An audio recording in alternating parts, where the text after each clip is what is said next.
Welcome to the pregame.com audio and video podcast for the week of September 16th. I'm your host, RJ Bell, and this is segment 1 of 4, Sports Betting Talk. And we're going to be talking about the NFL Week 1 look back. We're going to see what we figured out about the NFL. I'm joined by Vegas Runner, a genuine professional bettor, and Marco D'Angelo, 30 years in the business.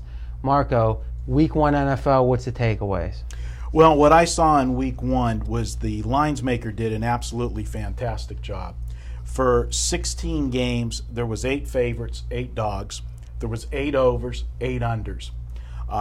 He might have done too good of a job because I broke this down a little further and I looked at teasers. And teasers are very popular in the NFL, players, 7-point teasers. And what I found is that in the favorites, if you teased all the favorites in the NFL in Week 1, you went 12-4 with the favorites. If you teased the dogs, you went 11-5. So, you're winning almost no matter what you're doing with the game. The lines were that tight in Week 1. Now let's think about this, though. You have to win, and tell me if I'm right, 66% of teaser bets, 2 out of 3, in order to break even. Right? So, because if you think about it, it's a 2-teamer. Yeah, you're laying minus 125, 130 range. In the NFL, 7-point teasers are minus 130. All right, but if you play a 6-point teaser, it's usually minus 110. Isn't it? 110? In the NFL. And again, different books give you different. Yeah. There's certainly books that you can get a 6-point teaser at 110. Sure. You actually used to be able to get 6-pointers at even money. Yeah. So the point is to just blindly bet teasers.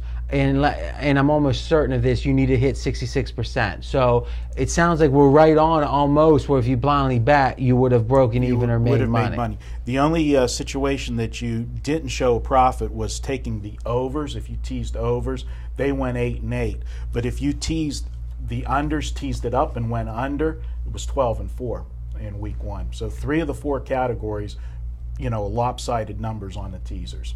Which is telling us, now let's think about this, people often lament the quality of the lines maker, and really, ultimately, if you're playing straight bets, you want the lines maker to be as bad as possible. That means you have an edge.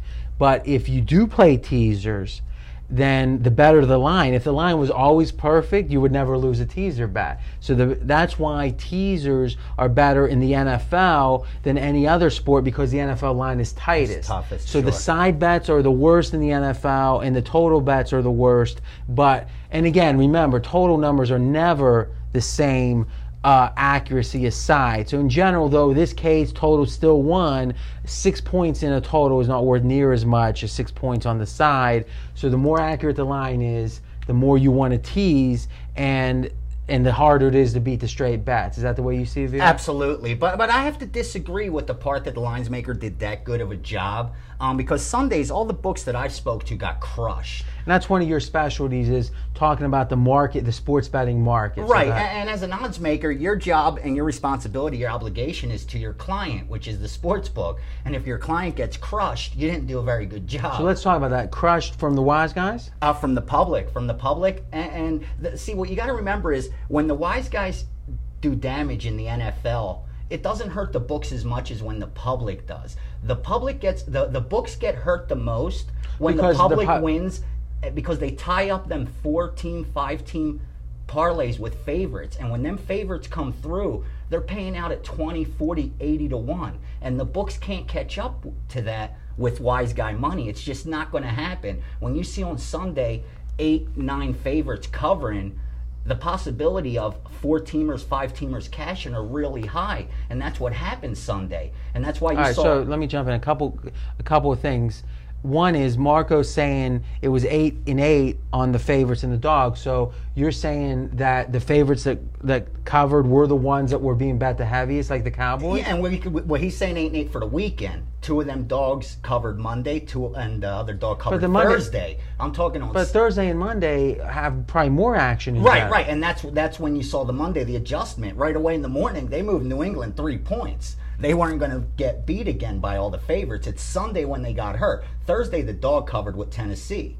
Monday, both dogs covered as well. But Sunday, where most of the action comes, sure, your week's going to come down as a bookmaker on Monday night more times. Yeah, so let's drill down, and that's one of the things we pride ourselves on here is we really make sure that we all three of us agree with what's being said, so you can take it away as something you can believe in.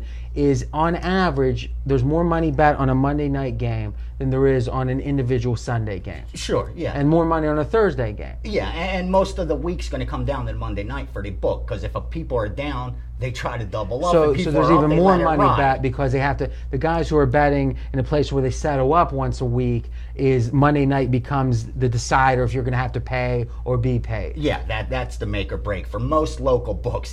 Comes down to Monday night. So football. the fact that in the three biggest games three of the biggest games of the week, maybe not the three biggest, the Thursday and both Mondays, the dog covered in all three. Yeah, and that's where they were able to recoup the Sunday losses. But you're saying that was off an adjustment that came because of the favorites winning on Sunday. That's the reason we saw it. It was not the wise guys betting New England. That I could guarantee you. What they won with the dogs covering on Monday night, they did get hurt on the totals because the average bettors always take Bet over Monday. Bet over. Sure, and both sure. of those games went over in the last minute of the game. In fluke But instances. the totals are going to be a lot less action in general. Right, but Yeah, the it's gonna people come that down to the sides. play totals most likely play more overs. Now the games that hit on Sunday, and you hit it, it was the games that won, the favorites that did win. Dallas was very heavy. That was probably the most bet game on Sunday was the Cowboys. Baltimore got a lot of action on Sunday, and Seattle got a lot of action on Sunday. Atlanta. Those three favorites really hurt them. So here's what's interesting is at pregame forums, and you can go there directly at pregameforums.com, is we actually for the NFL are tracking the biggest line, and for the college are tracking the biggest line moves about an hour or two before the first kickoff. We're putting a post up saying here's the biggest line moves.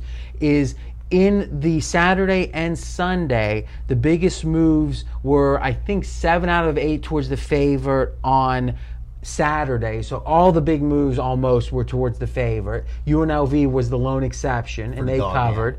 And then on Sunday, all of the line moves 7 of 8 were towards the favor, and the lone exception was Jacksonville. So what's interesting is both times when the line move was to the dog, it covered, but a vast majority of the line moves this week were to the favor, which is public money typically. You nailed it right on the head. And then line moves where the dog covered were wise guy games. Both Jacksonville and UNLV caught a lot of wise guy money towards the end. Okay, so in general, how did the wise guys do? They did good. They did well this week. Better in the college than the pro, but you think that's how it always is. They don't do as much work in the pro. A lot of outfits try to middle pro games a lot more than they try to find situations. So middle of the games. Now it makes sense that they would middle them because the lines are tighter and thus each point matters. But there's really less line moves typically in the NFL too, right? And now, yeah, absolutely. So they're trying to middle totals more or sides more? And sides. I mean, on them key numbers, they're always going to do it, and you see it back and forth a little bit throughout the week. Anytime a game's on 6.5, 7, you'll see it bounce back and forth because they're trying to do it on every 3, on every 7. They're going to do it every time. So Marco, we have about a minute. Any other closing thoughts for the NFL? Well, just staying with that teaser situation, I'm generally a guy that always likes to play just straight wagers. But if there is one wager that there is value, I think it is to the NFL teasers. And I think if you spot play that and remember never to cross through a number, take a small favorite to a small dog, you've got value. I think you can pick your spots and make money. There's been studies done that say that if you blindly bet any 6-point teaser that moves through 3 and 7. So let's think if a dog is typically plus, or not typically, but specifically 2.5. If 6 points get you up to 8.5, you move through 3, you move through 7. Or if you take an 8.5 or an 8-point dog and move it down, you actually can win money, just a small amount, blindly betting those games. I believe. So if you just zero in on those games. Okay, great first segment. Remember, this is segment 1 of 4. We have 4 different segments. We're going to have a big game previews and free picks. And remember, you can see all the segments on video at pregame.tv. We'll be right back.